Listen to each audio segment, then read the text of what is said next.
लोकतंत्र में तानाशाही नहीं चलेगा, नहीं चलेगा। अमित शाह माफी मांगो, माफी मांगो, माफी मांगो, अमित शाह माफी मांगो, माफी मांगो, माफी मांगो, अमित शाह माफी मांगो, माफी मांगो, माफी मांगो, अमित शाह माफी मांगो, माफी मांगो।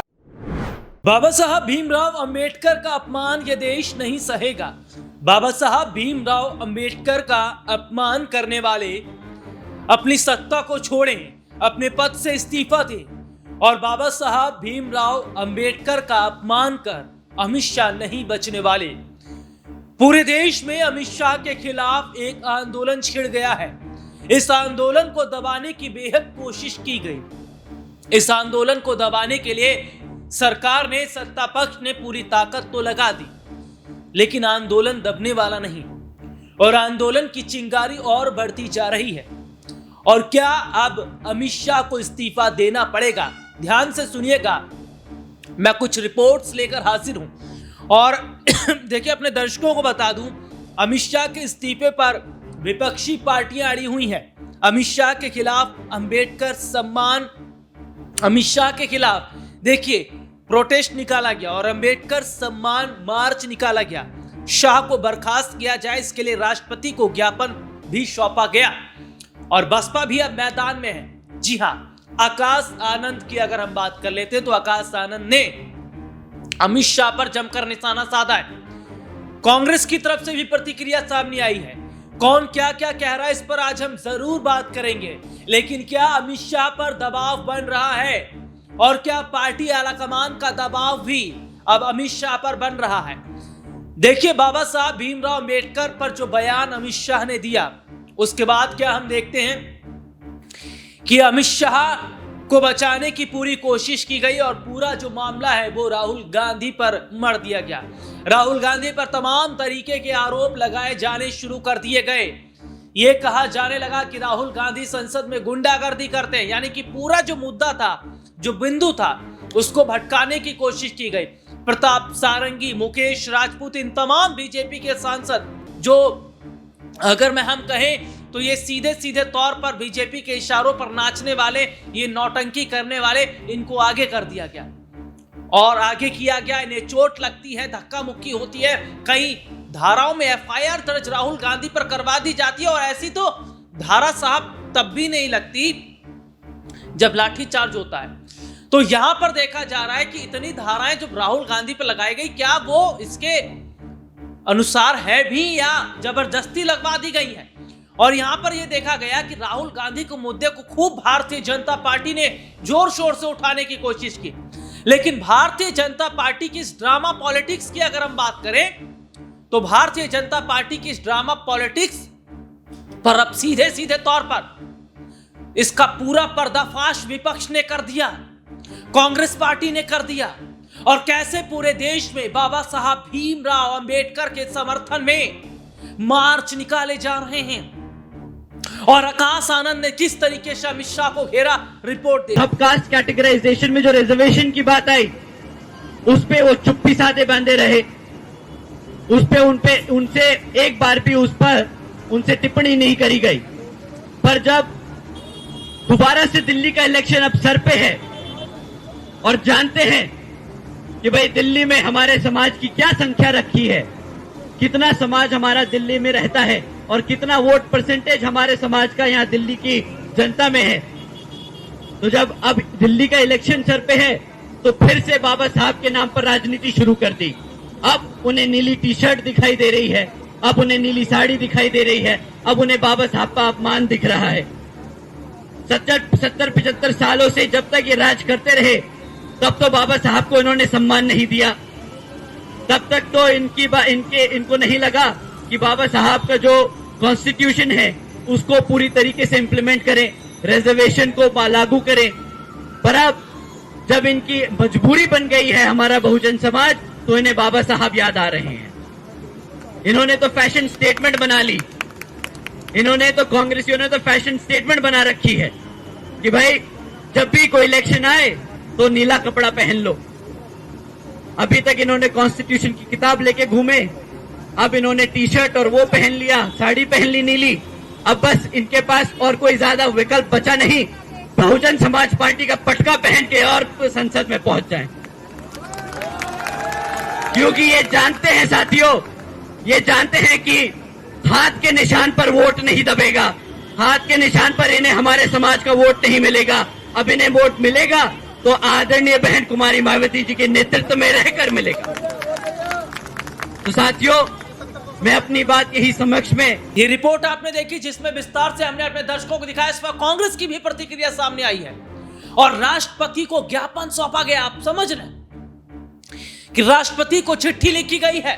मेरे पास ये लेटर इस वक्त मौजूद है, इसमें वो तमाम चीजें हमारे पास मौजूद है जिसमें यह कहा गया कि सुनिए क्या कहा गया कि भारतीय जनता पार्टी अब बचने वाली नहीं है और राष्ट्रपति को ज्ञापन सौंपकर कहा गया कि अमित शाह से इस्तीफा लिया जाए, उन्हें उनके पद से बर्खास्त किया जाए।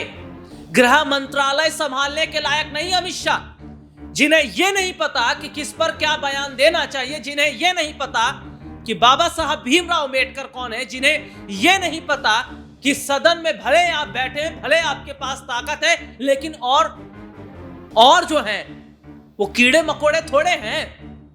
अरे भैया, सत्ता आज है कल नहीं है। सत्ता का गुमान और सत्ता का घमंड इतना है कि सर चढ़कर आपके बोल रहा है और सत्ता के घमंड और अहंकार में आपने बाबा साहब भीमराव अम्बेडकर का अपमान कर दिया। यह देश बर्दाश्त नहीं करेगा। और राष्ट्रपति को ज्ञापन सौंपा गया, चिट्ठी लिखी गई है और कहा गया कि राष्ट्रपति को अब इस पर संज्ञान लेना चाहिए और अगर राष्ट्रपति इस पर संज्ञान नहीं लेते तो देश में एक बहुत बड़ा आंदोलन होगा। कांग्रेस क्या कह रही है, सुनिए कृपया। और इस देश के गृह मंत्री बेहद अपमानजनक बातें कर रहे हैं डॉक्टर अंबेडकर के लिए, बाबा साहब के लिए जो बातें कर रहे हैं वो अक्षम्य अपराध है।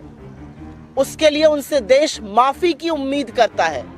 देश ये आशा करता है कि वो माफी मांगेंगे अपने इस अक्षम्य पाप के लिए और उनको बर्खास्त किया जाएगा उनके पद से।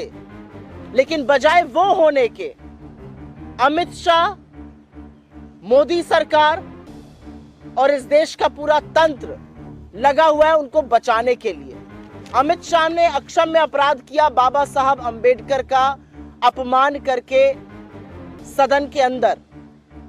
उनको बचाने के लिए खुद मोदी जी उतर आए मैदान में और जब उससे भी बात नहीं बनी तो उन्होंने ट्विटर मतलब एक्स जो प्लेटफॉर्म कहलाता है उसको निर्देशित किया कि उनका जो वीडियो है वो उल्लंघन करता है देश के कानून का और उसको प्लेटफॉर्म से हटा दिया जाए। ये रिपोर्ट आपने देखी जिसमें विस्तार से हमने अपने दर्शकों को दिखाया और बताया भी। लेकिन मेरा सीधा सवाल दर्शकों से है और मैं चाहूंगा कि क्या अमित शाह को इस्तीफा नहीं देना चाहिए, अमित शाह को देश की जनता से माफी नहीं मांगनी चाहिए और क्या इस मामले पर राष्ट्रपति को चुप्पी नहीं तोड़नी चाहिए? क्योंकि ये छोटा मोटा मामला नहीं है साहब, ये बहुत बड़ा मुद्दा है। बाबा साहब भीमराव अम्बेडकर जिन्होंने संविधान का निर्माण किया, जिन्होंने संविधान को बनाने में अपनी कहा जाए तो पूरी ताकत उन्होंने लगाई, अपना पूरा ध्यान उन्होंने लगाया और संविधान में जो लिखा गया उसका फायदा आज हमें आपको देश के लोगों को मिल रहा है।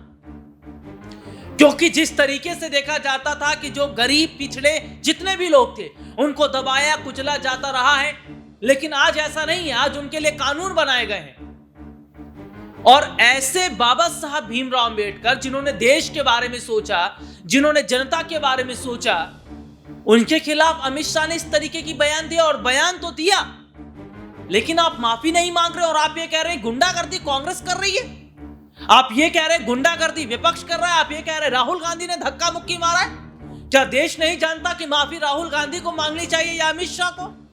और सीधे सीधे तौर पर क्या ऐसे में अमित शाह को अपने पद से इस्तीफा नहीं देना चाहिए?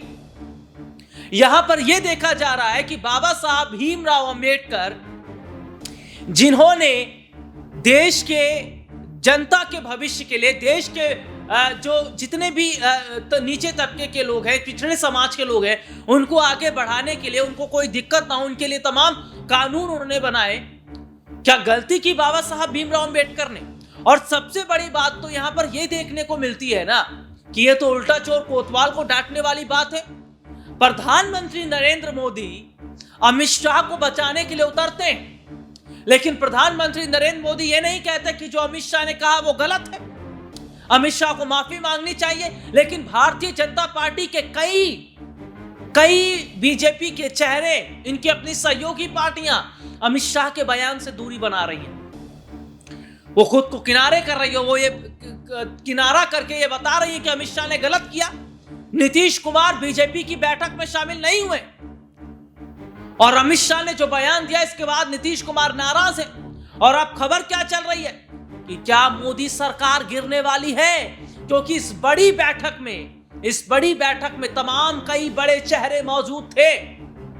खबर यह भी सामने आती है कि इस बैठक में जो बात की जाए तो जो निमंत्रण दिया गया उसमें चंद्रबाबू नायडू को भी दिया गया, लेकिन नीतीश कुमार ने इस बैठक से दूरी बनाकर यह बता दिया कि बीजेपी के इशारों पर तो नहीं चल पाएंगे नीतीश कुमार। और अगर नीतीश कुमार अब सीधे तौर पर बहुत बड़ी ताकत रखते हैं, सरकार गिराने का दम रखते हैं, मादा रखते हैं, और अगर नीतीश कुमार बैठक का हिस्सा नहीं बन रहे हैं तो अमित शाह की बेचैनी तो बढ़नी तय है। दिल्ली में फिर तो भारतीय जनता पार्टी के नेताओं की मुश्किलें बढ़नी तय है। और क्या प्रधानमंत्री नरेंद्र मोदी 5 साल तक प्रधानमंत्री नहीं रह पाएंगे, इनका कार्यकाल नहीं रह पाएगा? क्योंकि यहां पर देखा यह जा रहा है कि नीतीश कुमार को बिहार के बारे में भी सोचना है। 2025 में बिहार का विधानसभा चुनाव होने वाला है और ऐसे में नीतीश नहीं चाहते कि कुर्सी उनके हाथ से जाए, और इसके लिए अगर एनडीए का साथ छोड़ना पड़े तो छोड़ देंगे, लेकिन सत्ता नहीं जाने देंगे। और इसीलिए क्या नीतीश कुमार ने भी अमित शाह के बयान से दूरी बनाई है। लेकिन आप खुद देख लीजिए कि क्या भारतीय जनता पार्टी ने जो अभी तक गलतियां की हैं, इनकी गलतियों को क्या माफ कर दिया जाए? आपने बिहार में क्या किया? बीपीएससी जो नॉर्मलाइजेशन का मुद्दा उठा रहे थे छात्र, आपने लाठीचार्ज करवा दिया। आपने उत्तर प्रदेश में जो यही यूपी पीएससीएस का जो मामला चल रहा था, छात्र नॉर्मलाइजेशन का विरोध कर रहे थे, आपने उन पर लाठीचार्ज करवा दिया। उत्तर प्रदेश में आप दिन दहाड़े बुलडोजर लेकर किसी के घर में घुस जाते हैं, आप खुदाई करना शुरू कर देते हैं।